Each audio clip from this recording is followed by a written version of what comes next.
em Lucas 16,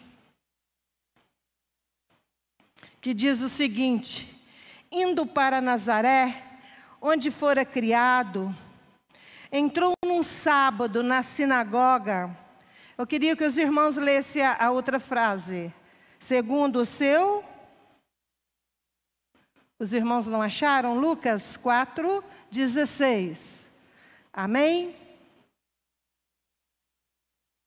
Quem achou, digam glória a Deus aí para mim. Então vamos lá.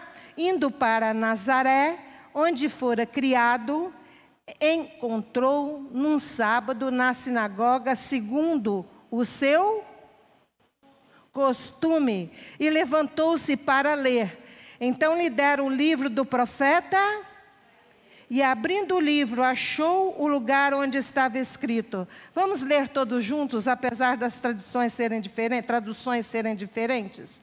O Espírito do Senhor estava sobre mim, pelo que me ungiu para evangelizar os pobres, ouviu-me para proclamar libertação aos cativos e restauração da vista aos cegos, para pôr em liberdade os oprimidos e apregoar o ano aceitável do Senhor. Glória a Deus. Sua palavra foi lida, Pai.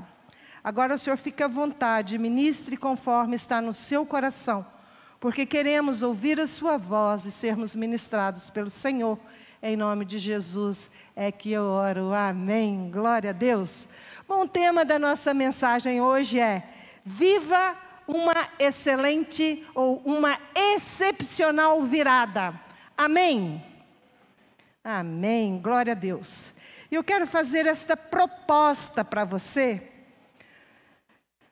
e que você, em nome de Jesus, receba essa proposta como algo de fato vindo do trono de Deus, para você aplicar na sua vida, em especial em 2022. E vai ser tão bom, tão bom, tão bom, que você nunca mais vai deixar, vai querer de viver esta excepcional virada. Amém? Glória a Deus. Eu quero pedir aí meus operadores aí, meus amigos e companheiros, irmãos queridos, que coloquem aí uma figura. E esta figura, eu queria que você observasse se tem algo de errado, ou, pelo menos, se esse ganso está voando da forma correta. Será que ele está voando de uma forma normal, como todos os demais voam? Não, está parecendo que ele está voando com asas viradas, né? Um peito para cima, é isso que você está vendo? Pois é. Pode ser que você esteja como esse ganso, fazendo a sua trajetória, fazendo o seu trajeto. Sim, está fazendo sim o seu trajeto, porém com muito esforço, porém com muita dificuldade, precisando talvez de uma virada. Eu acredito muito que este ganso talvez, se ele estivesse voando de uma forma diferente, ele não estaria se esforçando tanto. Se esforçando, me parece que além do necessário. E a proposta que trago não é um cumprimento de uma virada de ano. É o que mais você ouviu nesses últimos dias. Eu não quero cumprimentar você declarando a você uma virada de ano excepcional. Não, nem uma virada de calendário. Não é isso que o Senhor hoje nos ensina, nos orienta, nos adverte. A proposta é que você experimente uma virada de costumes. Mas você pode estar perguntando: o que tem esse ganso virado aí, com o peito para cima, tentando voar, esforçando-se mais do que o necessário? Falando de Jesus que estava na sinagoga, que era costume dele estar na sinagoga, e agora você vem falar também sobre costume. O costume é algo que todos nós temos, é um hábito. Todos temos, e inclusive Jesus, como nós acabamos de ler. Jesus tinha costumes, Jesus tinha hábitos adquiridos. E para que nós tenhamos uma excepcional virada, nós precisamos literalmente seguir, aprender com Jesus quais eram os costumes que Jesus tinha e que é tão primordial para que apliquemos em nossas vidas. Jesus, como nós lemos, ele tinha o hábito de ir à sinagoga. Mas estudando mais, buscando mais alguns costumes de Jesus, nós descobrimos na Bíblia Sagrada que Jesus também tinha o costume de ler a palavra de Deus. Jesus tinha trechos da palavra de Deus guardado na sua memória e cravado no seu coração. E ninguém grava textos bíblicos, aliás, texto nenhum, se não dedicar atenção a ela.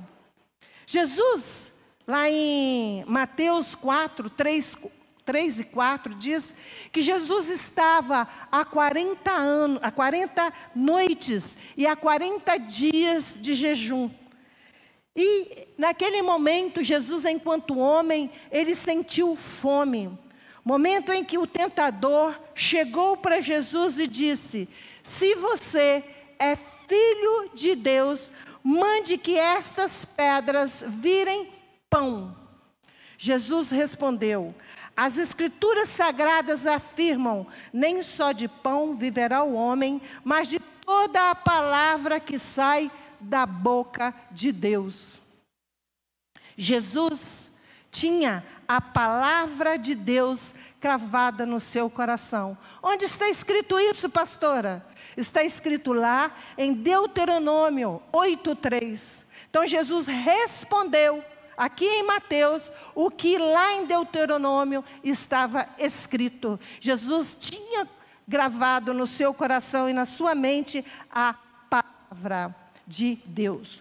Outro exemplo de costume de Deus é que quando ele estava na cruz do Calvário, com todo o meu pecado, com todo o seu pecado, com todo o pecado da humanidade sobre ele, quando Jesus estava na cruz, sentindo toda a dor dos cravos, sentindo toda a dor das chibatadas, sentindo toda a dor dos espinhos, dos pregos, Jesus ali naquele momento, mesmo não sendo pecador, mas estando ali derramando o seu sangue, o seu precioso sangue, ferindo o seu precioso corpo, pela sua causa, pela minha causa, pela causa da humanidade, ali naquele momento de tanto sofrimento, Jesus para e lembra de Salmos 22:1 e diz: Deus meu, por que me desamparastes? Então,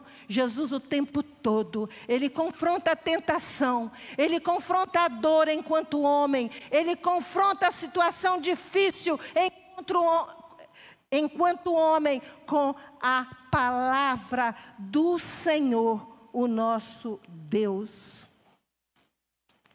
Eu não sei se você tem estudado a palavra de Deus. Quero dizer para você que estudar a palavra de Deus traz refrigério para a nossa alma. A nossa alma fica alimentada.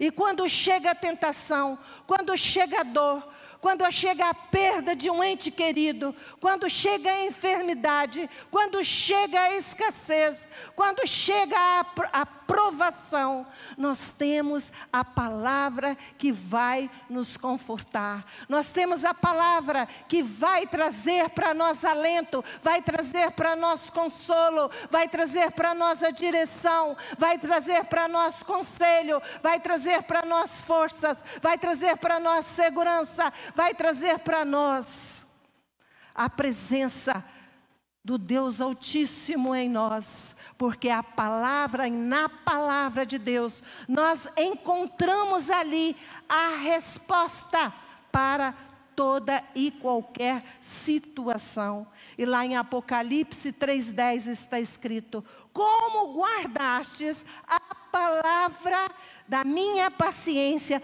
também guardarei da hora da tentação que há de vir para todo mundo, para tentar os que habitam na terra. Mas será que você passa a vida toda estudando a Bíblia ou a vida toda sem estudar a Bíblia? Alguns nem a Bíblia têm.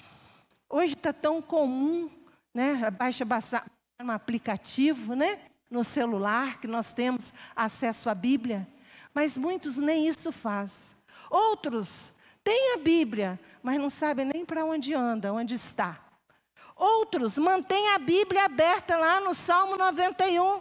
E eu, quando chego nos lugares que a Bíblia está aberta no Salmo 91, eu faço questão de bater a poeira e ler, para poder enxergar a letra, porque muitas vezes a poeira está sobre a letra, que nem o Salmo 91, onde a Bíblia está aberta, ele lê. Então eu faço questão de ler, porque é lindo o Salmo 91, mas as pessoas deixam para ficar bonita ali, para servir de enfeite muitas vezes. E será que é neste ponto que você precisa viver uma excepcional virada? E se é neste ponto que você precisa viver uma excepcional virada, eu sugiro você de imediato, de pronto, arrumar uma Bíblia e começar a lê-la. Comece a ler João, que é fácil, mais simples entendimento. Depois vai Marcos. Enfim, leia a Bíblia toda quantas vezes você puder, porque ela é palavra viva e eficaz. Mas, antes de continuar, eu quero pedir aos meus colegas que coloquem outro ganso voando. Oh, que lindo, hein? Esse está voando certo? Esse está numa dinâmica bacana? Tá, Lalo? Você que entende aí de posição de corpo, né? Tá legal aí? Tá legal? Então, será que está voando assim? Pois é, vamos pensando aí nesses gansos. Mas Jesus também tinha o costume de orar.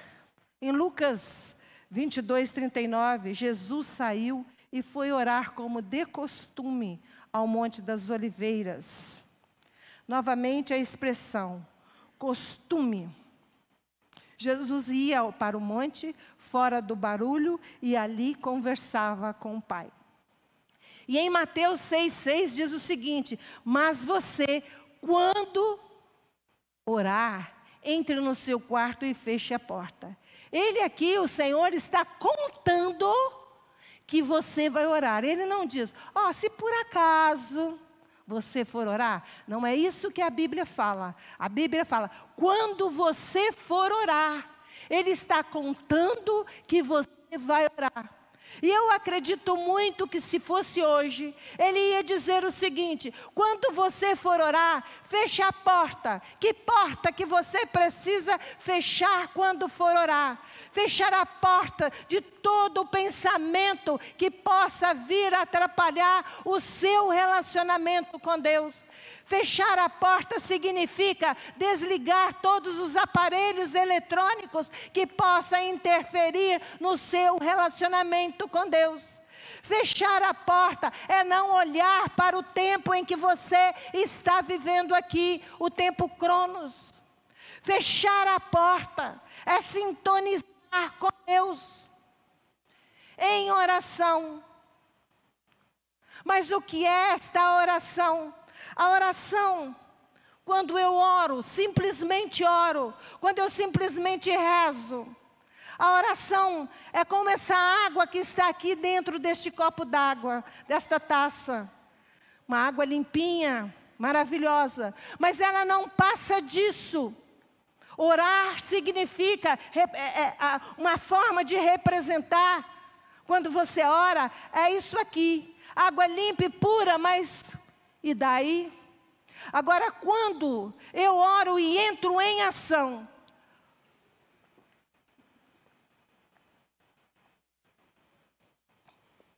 agora, esta água vai entrar em ação. Agora a oração vai entrar em ação.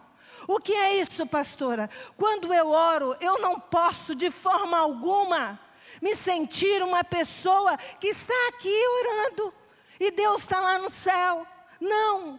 Quem sou eu? Quem é você? Quando você fecha a porta de tudo e entra em sintonia com o Pai. Você, quando faz isso, você entra em sintonia do Pai, sabendo que lá em Gênesis você foi criado à imagem e semelhança do Deus Pai, do Deus Filho e do Deus Espírito Santo. Foi assim que Ele te criou, foi assim que Ele te formou, à imagem e semelhança do nosso Senhor. Ele disse, façamos o Lalo, façamos o José Carvalho a nossa imagem e a nossa semelhança. E então, quando nós sabemos que nós somos imagem e semelhança do Senhor, nós também sabemos que existe o reino. E que o reino, ele vem a nós. Isso está escrito no Pai Nosso. Venha a nós o seu reino. E quando o reino do Senhor invade o terreno do nosso coração, então nós deixamos de ser apenas algo aqui neste tempo Cronos, e nós então nos ligamos lá em Gênesis, sou filha do Altíssimo, sou a imagem e semelhança do Pai, eu tenho um reino que pode me invadir, eu tenho um reino que pode chegar a mim, eu posso acessar ao reino do Pai. Então agora eu entro em sintonia com o Pai, então agora eu coloco diante do Pai o que está no meu coração, o que eu preciso, o que eu sinto em relação a Ele. Então eu passo a ter intimidade com Ele, e então eu coloco diante dEle as orações que me pedem, as orações que me solicitam, e digo, Senhor, faça a sua vontade, mas no meu coração, Pai, há o desejo de que a pessoa fulana de tal fique curada, de que fulano consiga meios de subsistência. Então, em sintonia, sabendo de onde eu vim e sabendo onde eu estou no reino, então eu entro em sintonia e a minha oração passa de fato ter ação. Glória a Deus, aleluia. E lá em Apocalipse 3:21 diz o seguinte: ao que vencer, eu concederei que se assente comigo no meu trono, assim como eu venci e me assentei com meu Pai no seu trono. Aleluia. Glória a Deus. Glória a Deus. Você tem essa consciência de que você é imagem e semelhança do Deus Altíssimo? Você sabe disso? Você sabe que esse tempo em que estamos vivendo aqui é apenas uma passagem? Nós somos cidadãos dos céus. Nós somos cidadãos dos céus. E em Apocalipse 3:12 diz: a quem vencer, eu farei coluna no templo do meu Deus, e dele nunca sairá. Escreverei sobre ele o nome do meu Deus e o nome da cidade do meu Deus, a nova Jerusalém que desce do céu, do meu Deus, e também o meu nome. Quem tem ouvidos, ouça o que o Espírito diz à igreja. Oração é necessária. Oração é importante. Oração não é coisa de gente antiga. Oração é coisa de gente moderna. Oração não é coisa de gente boba. Oração é coisa de gente inteligente, de gente sábia, de gente que sabe que é através dele que nós podemos alguma coisa, e que é para a honra dele que nós conseguimos fazer alguma coisa. Mas além do costume, desses costumes que nós citamos, Jesus também tinha um bom costume de evangelizar. Nós acabamos de ler, e os irmãos leram comigo: o Senhor me deu o seu Espírito, e Ele escolheu para levar boas notícias aos pobres, e me enviou para anunciar a liberdade aos presos, dar vistas aos cegos, libertar os que estão sendo oprimidos, e anunciar que chegou o tempo em que o Senhor salvará o seu povo.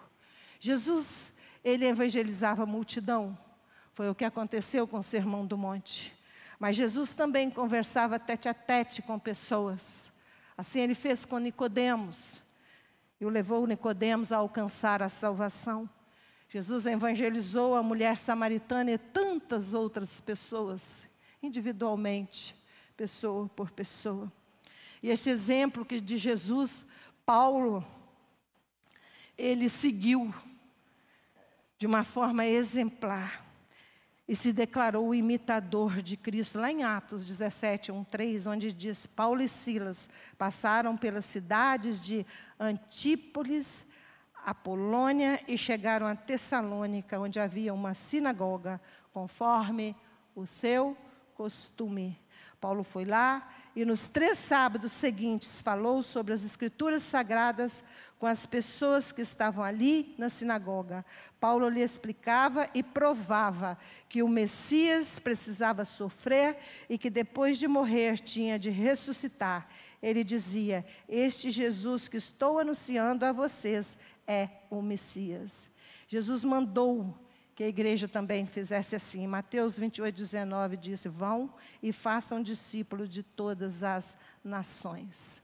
E Billy Graham entendeu muito bem isso. Billy Graham, ele disse uma frase que diz: a Bíblia não manda que os pecadores procurem a igreja, mas ordena que a igreja saia em busca dos pecadores. Ah, pastora, eu trabalho 10 horas por dia, eu pego ônibus, a minha vida está um terror. Ok. Lá no seu trabalho, qual é o testemunho que você dá de que você é um cristão?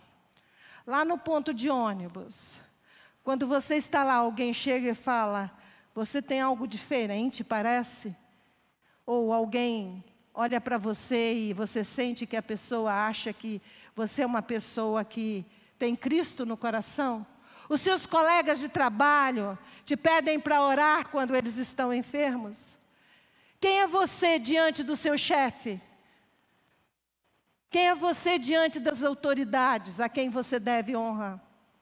Quem é você dentro da igreja? Qual é o testemunho que você dá para os seus vizinhos? Para os seus colegas? Você tem esse costume de passar para as pessoas que o Espírito Santo de Deus habita em você? Você tem dado este testemunho? Ou será que é nesta área que você precisa viver uma excepcional virada? Mas, para finalizar, não eram só esses costumes que Jesus tinha, tinham outros. Mas eu vou fechar aqui com o costume que Jesus tinha de congregar. Desde criança, a palavra do Senhor diz que Jesus congregava com os seus pais.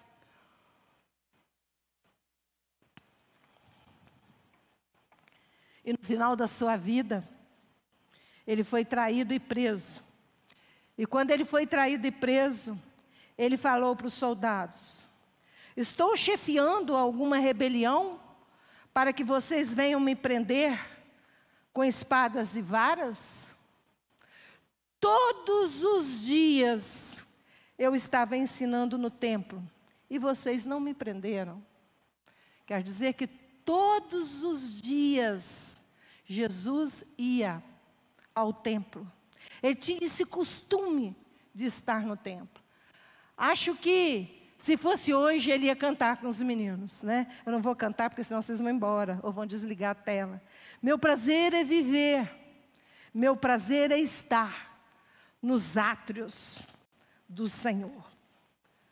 E eu quero te perguntar, você que está em casa, principalmente, ou você que está aqui, você tem vindo ao templo por obrigação, por dever, ou você vem por prazer? Você canta esse hino: meu prazer é estar de fato nos átrios do Senhor. Ou você vem porque você sabe que você tem que vir? E existem pessoas que tinham esse prazer, mas estão perdendo. Eu tenho certeza de uma coisa. Me perdoe de coração, os irmãos. Me perdoe. Mas eu tenho certeza, e eu estou falando isso, não é porque eu estou tirando de mim.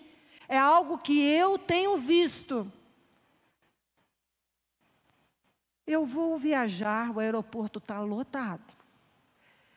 Eu passo nos pontos de ônibus, tem filas. Eu trabalho numa empresa que quando eu chego lá, tem fila que está dando quase que volta no quarteirão. Eu vou ao shopping. Se você não agendar um horário para comer num restaurante, você não encontra vaga. O avião não tem uma poltrona vaga, assim como os ônibus. As academias estão.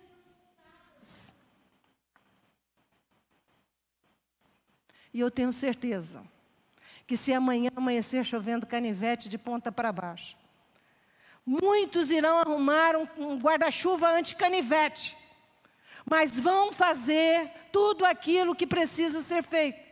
Vão trabalhar, vão para o supermercado, vão fazer tudo que tem que fazer. Me perdoe, irmão e irmã, mas na igreja eu não vou. O pastor não está lá. Aí eu estou cansado.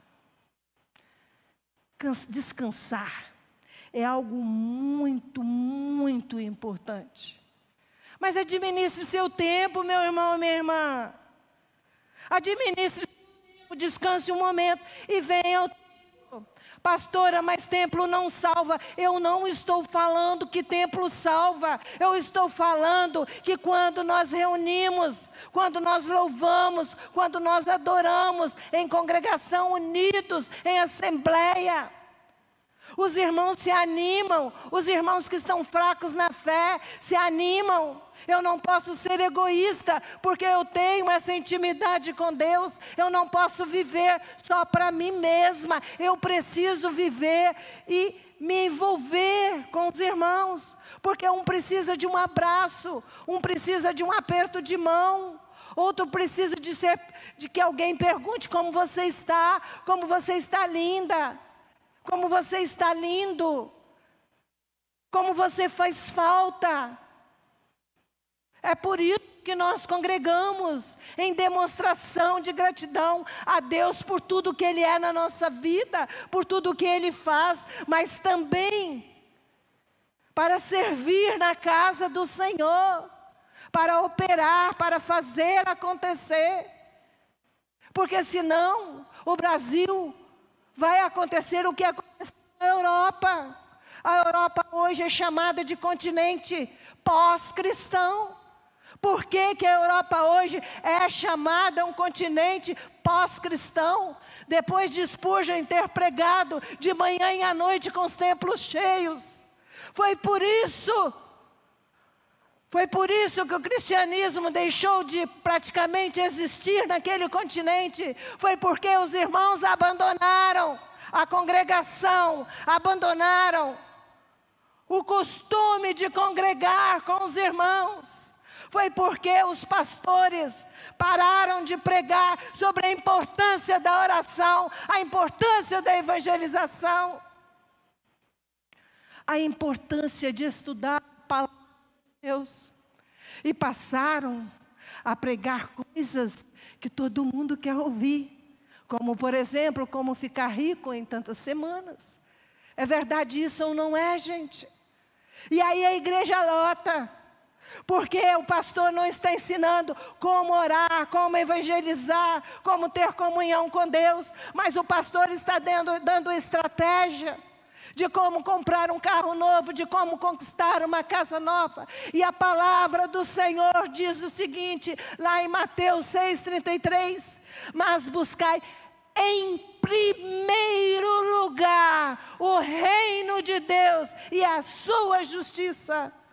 E todas as demais coisas que você precisa, lógico, não estou falando aqui de bens materiais, a Bíblia fala, e todas as demais coisas lhe serão acrescentadas. Minha sugestão nessa noite para você é que você examine quais são os seus costumes. Como você tem direcionado a sua vida? Qual ganso? Meus irmãos, vocês podem colocar o de cabeça para baixo e do peito para cima? Com qual ganso você tem parecido? Como você tem direcionado? Como esse ganso, esforçando-se demais, porque você está buscando alcançar os seus objetivos com a sua própria força, com a sua própria inteligência? Ou você tem estado com Deus, em sintonia com o Pai, e tem seguido o seu trajeto, sim, mas em harmonia, em paz, em segurança, na direção certa? Onde você precisa fazer uma excepcional virada? Se você descobrir que algum costume que você tem não é bom, ou que precisa ser mudado, faça uma excepcional virada na sua vida e tenha um 2022 cheio de paz, de alegria, de harmonia, da certeza de que você é mais do que vencedora e vencedor em Cristo Jesus. Amém? Glória a Deus. Nós vamos cantar um hino.